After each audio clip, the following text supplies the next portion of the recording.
Tom Hanks is back. Glowing reviews, the best of my career. The emails are going crazy.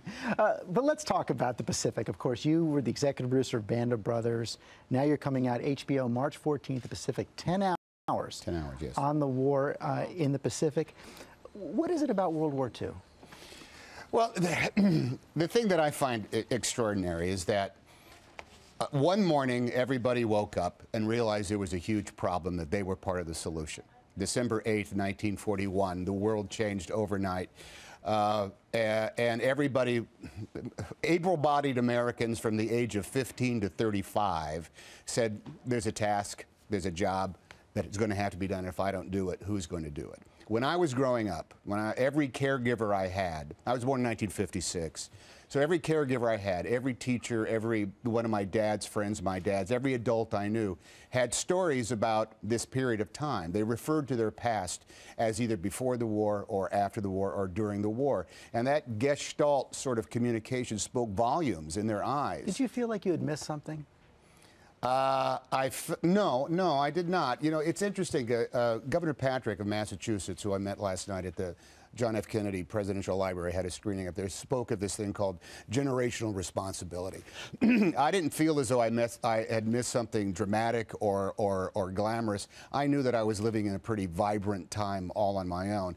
But what I did have a definite sense of was I want to say a sacrifice, an offering that the generation before me made, that was essentially, if not their actual lives themselves, 5 years of their lives. They took time out of the regular pursuit of happiness that we all, as Americans, are able to pursue, and put that all on hold in order to take care of business. Band of Brothers focuses on Europe. Here you shift the focus to the Pacific, and it's in some ways a smaller story. You focus on three main characters. We do. We have the memoirs of Eugene Sledge, the memoirs of Robert Leckie, and the story documented very well of John Bazelon, who was killed on Iwo Jima. And by having only three people in which we follow very, very closely, we're actually able to expand the scope of what our story is without having to pay so much attention to so many great characters that we were able to do on Band of Brothers.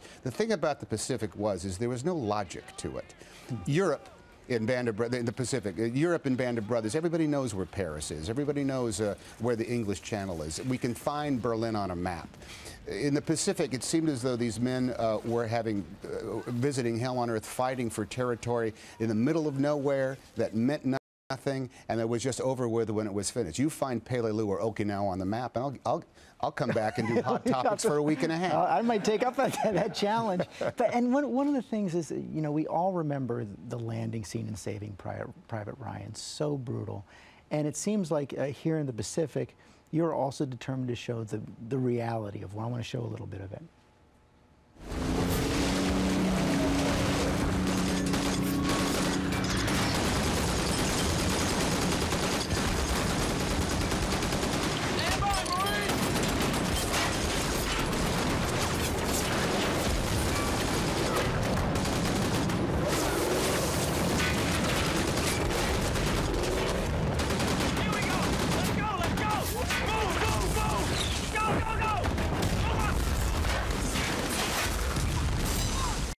So what you have there, in D-Day in Normandy, an invasion was taking place on literally the continent of France.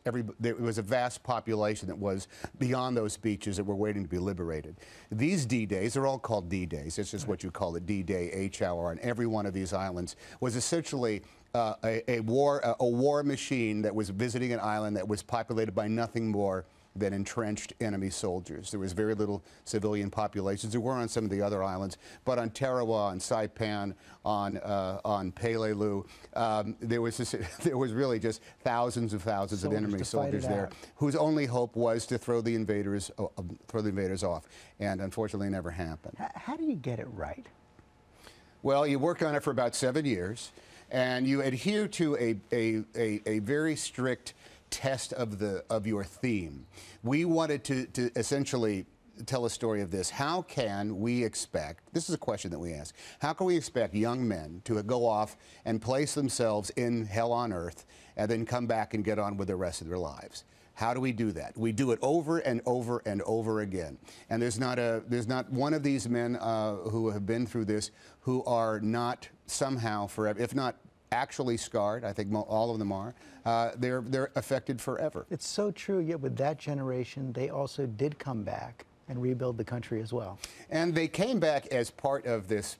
There's a magnificent scene in From the Best Years of Our Lives in which Dana Andrews relives a moment in a B-17, and a guy's tearing them apart.